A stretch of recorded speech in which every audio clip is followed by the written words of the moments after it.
உங்களுக்கு நான் வியூ காமிக்கிறேன் பாருங்க. நம்ம ஊர் கரும்பு தோட்டம்.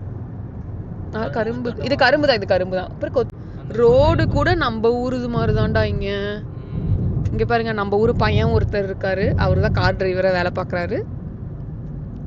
சுண்டக்காய் செடியெல்லாம் நான் இங்க பார்த்தேன். சுண்டக்காய் செடி நிறைய நம்ம ஊர்ல பார்த்ததெல்லாம் இருந்தது. நான் பொறிச்சு சாப்பிடலாம்னா இவன் வேற அதெல்லாம் பாய்சனா இருக்கும் சாப்பிட்றாத அப்படின்னு பயமுறுத்தி விட்டாங்க கைஸ். இதெல்லாம் நான் சாப்பிட்டு இருந்திருப்பேன் நல்லா.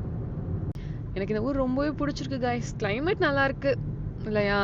ஆனா இந்தியன் ரெஸ்டாரண்ட்லாம் எதுவும் கிடையாது. யாராவது பார்த்துட்டு இருக்கீங்க சமைக்க தெரிஞ்சவங்களா இருந்தால் கெய்ன்ஸ் வந்து நீங்கள் ஷாப் வைக்கணுங்கிறத நான் ஒரு வேண்டுகோளாக வச்சுக்கிறேன். A2B பார்த்துட்டு இருந்தாலும் இங்கே ஒரு பிரான்ச் ஓப்பன் பண்ணுங்க அப்படிங்கிறத நான் தெரிவிச்சுக்கிறேன். அதனால ஃபுல் ரெஸ்பான்சிபிலிட்டி நீங்கள் தான் எடுத்துக்கணுங்கிறத தாழ்மையுடன் கேட்டுக்கொள்கிறேன். அந்த தாழ்மை இருந்தா சரி, ஆணவம் வரக்கூடாது. ஆணவம் தாழ்மையுடன் சேர்ந்து தான் வரும். ஆணவங்கிறது நான் ஒய்ஃபுங்கிறனால வருது.